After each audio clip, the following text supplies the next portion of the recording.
नाज़रीन ते ख़बर शामिल करने अवांखे ॿुधाईंदा हलूं त लाड़काणे में छिते कुते नींगरी खे ॾाढ़े विधो आहे जंहिंखे अस्पताल मुंतकिल कयो वियो आहे। अहम ख़बर आहे नाज़रीन अवां सां शेयर कयूं त लाड़काणे में छिते कुते नींगरीअ खे ॾाढ़े विधो आहे जंहिंखे अस्पताल मुंतकिल कयो वियो आहे। इन हवाले सां वधीक ॻाल्हि ॿोल कंदासीं। लाड़काणे मां आवाज़ जो रिपोर्टर रशीद समो असां सां टेलीफोन लाइन ते मौजूद आहे। जी रशीद, कहिड़ा तफ़सील आहिनि, आगाह कजो।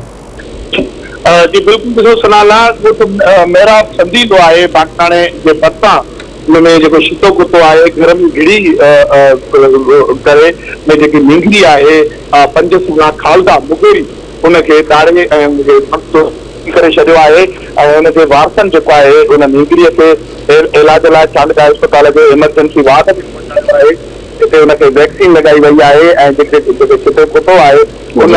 नींगरीअ जे मुंहं में ऐं जेको आहे मथे में चक विधा आहिनि जंहिंजे करे जेकी नींगरी आहे कालदा मुगेरी उहा सख़्तु ज़ख़्मी थी पई आहे। उनजो जेको इलाज आहे उहो चांडका अस्पताल जे इमरजेंसी वार्ड में त जारी आहे। मां तव्हांखे ॿुधायां त हिन में अॼु के ॾींहं में ही ॿियो वाक़ियो आहे ऐं हिकिड़े नींगर खे बि बाकराणे में छिते कुते जेको आहे ॾाढ़ियो हो ऐं जेको रोज़ाने जे बुनियाद ते जेको छिते कुते जे ॾाढ़ण जा जेके वाक़िया आहिनि उहे लाड़काणे में वधंदा पिया वञनि ऐं सभनि जी तादाद में कुझु ॾींहंनि में केतिरनि ई जेको आहे ॿारनि खे ऐं माण्हुनि खे छिते कुतनि ॾाढ़ियो आहे जंहिंजे करे जेको आहे उहे सख़्तु ज़ख़्मी थी पिया आहिनि ऐं केतिरनि ई जेको आहे ॿारनि खे त हिन वक़्तु ताईं वैक्सीन बि न आहे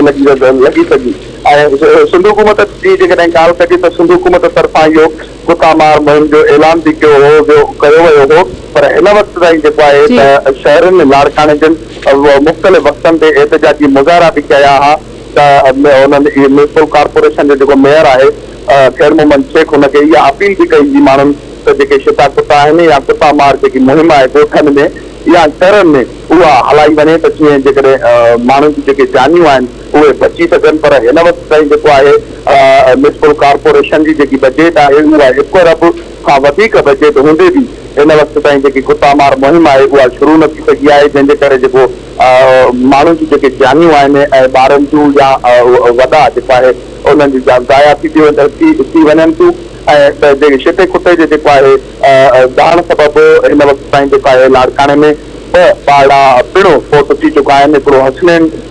भुगियो